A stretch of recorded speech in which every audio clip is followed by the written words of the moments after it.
안녕하세요. 엄마표 영어 성장기입니다. 첫 번째와 두 번째, 어느 부류에 해당하시나요? 저는 첫 번째 부류였습니다. 두 가지 모두 차근차근 설명을 드려볼게요. 안녕하세요. 엄마표 영어 성장기 예린맘입니다.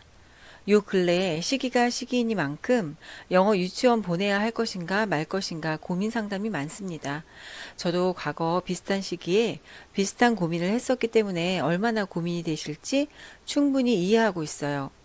그런 고민의 시간이 흘러서 내년이면 초등학교 4학년이 되는 아이가 바로 저희 아이입니다. 그러니 영유를 졸업한 아이들이 어떻게 성장하고 있는지 충분히 둘러볼 수 있는 시간들이 있었습니다.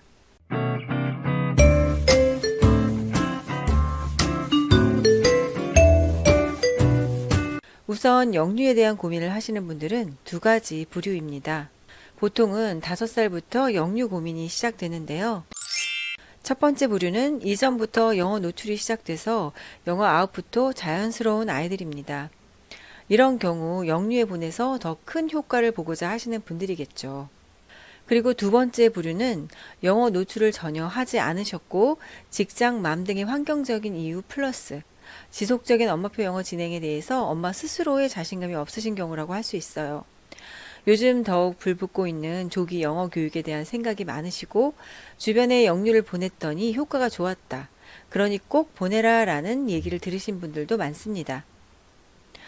첫 번째와 두 번째, 어느 부류에 해당하시나요? 저는 첫 번째 부류였습니다. 두 가지 모두 차근차근 설명을 드려볼게요. 제가 영유에 상담을 해봤던 때가 5살 유치원 입학 시즌 때였어요.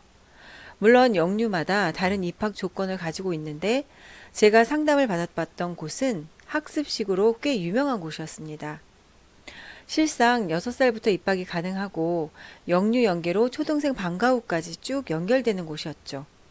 만약 저희 아이가 그곳에 입학한다면 6살 언니 오빠들과 함께 수업을 받게 되는데 당시 저희 아이는 영어로 줄줄 말을 할 수 있는 상태였고 영유 원장님이 욕심을 보이실 정도여서 2주 무료 수업까지 받아볼 수 있는 기회가 있었습니다. 원어민이 있는 환경에서 2주 동안 수업을 받아본 아이라서 일반 유치원보다는 영어 유치원에 가고 싶다고 말할 정도였으니까 저도 고민을 많이 할 수밖에 없었죠. 하지만 그럴수록 차가운 이성이 필요합니다. 단 한 번의 선택으로 3년이라는 시간을 보내야 하고 그 파급 효과가 적지 않기 때문입니다. 물론 엄마표 영어를 일찍 시작해서 영어라는 언어에 대한 거부감이 없기 때문에 그렇지 않은 아이들에 비해서 영유 적응을 잘할 수 있다는 분명한 장점이 있습니다. 하지만 저는 영유를 선택하지 않았어요. 이렇게 엄마표 영어로 진행해도 아이가 남들에게 언어 영재라고 말을 들을 정도로 영어를 잘하고 있다면 굳이 영유는 왜 필요한 것일까요? 저는 2주 동안 무료로 아이를 영유에 보내보면서 알파벳을 처음부터 쓰면서 배우는 아이를 보게 되었어요. 처음 영어를 접하는 아이들을 대상으로 커리큘럼이 짜여지는 것은 너무나 당연합니다. 그리고 영유는 아무래도 초등생 방과 후 연계 학원이다 보니 시설 면에서 일반 유치원들과 다릅니다. 일반 유치원이 딱 유아들에게 맞는 시설을 갖추고 있다면 영어 유치원은 그러지 못했어요. 화장실의 문조차 높고 어린 아이들이 활동할 만큼 넓은 공간이나 높은 천장도 보이지 않고 알록달록한 디스플레이조차도 충분하지 않았어요. 무엇보다 5세부터 이른 학습으로 인해 영어에 흥미를 잃기를 원하지 않았어요. 즐겁게 엄마와 책 읽고 활동하면서 영어를 좋아하게 되었는데 쓰기부터 시작하는 영유는 아니라는 생각이 들었죠. 여기에 영유의 높은 원비도 물론 부담이고 한글과 누리 과정이 중요하다고 생각했기 때문입니다. 자, 그렇다면 이번에는 두 번째 부류에 계신 분들에 대해서 말씀드려 볼게요. 물론 모든 아이들이 다 그렇다고 말할 수는 없지만 영어 노출이 전혀 안 되어 있는 아이일 경우 더더욱 영유 입학에 대해서는 부정적일 수밖에 없습니다. 처음 영어 노출을 영유에서부터 시작한다면 아이가 겪게 되는 언어적인 혼란과 환경적인 혼란은 트라우마로 남을 수 있어요. 수업 시간에 한글로 말할 수 없다는 전제가 붙은 곳들이 많아서 입을 닫고 생활해야 하는 경우가 생기는데 어린 아이들일수록 곤욕입니다. 부모의 도움 없이 이런 불안감 속에서 제대로 적응이 되지 못하고 떨어져 나오는 아이들도 많습니다. 요즘은 영어 노출을 조금이라도 하고 영유 입학을 하는 아이들이 많아요. 게다가 영유에 입학하면 영어에 대한 걱정을 하지 않아도 될 듯 하지만 실제는 다릅니다. 영유를 다녀온 후 집에서 엄마가 봐줘야 하는 숙제가 남아있기 때문이에요.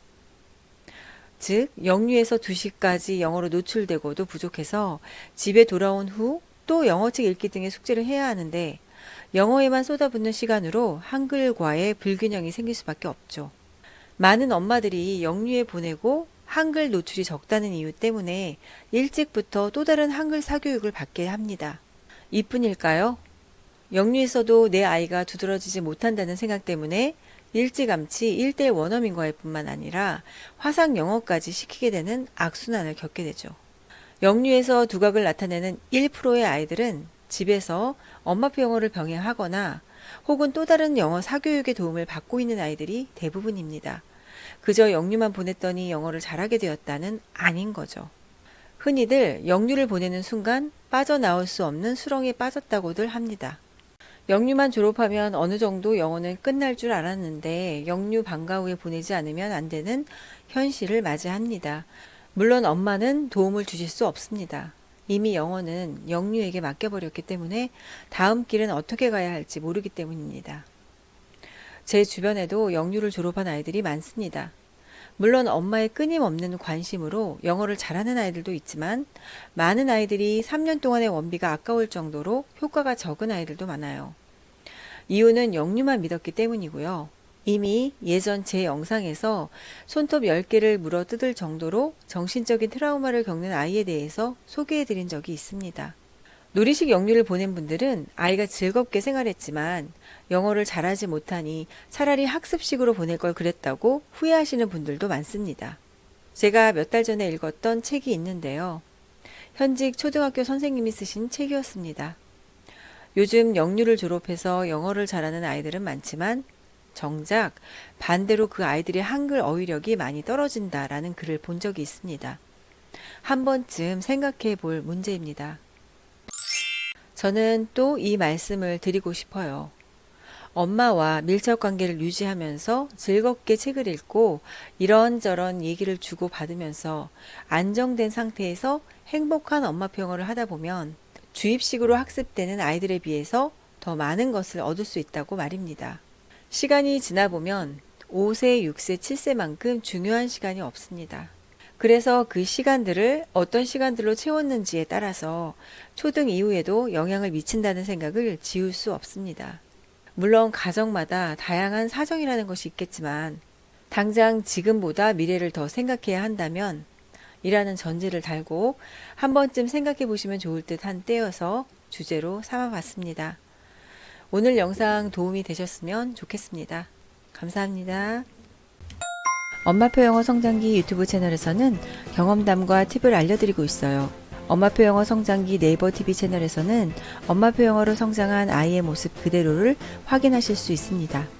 네이버 블로그에서는 교재나 책 리뷰 등의 포스팅도 보실 수 있어요. 구독과 좋아요 감사합니다.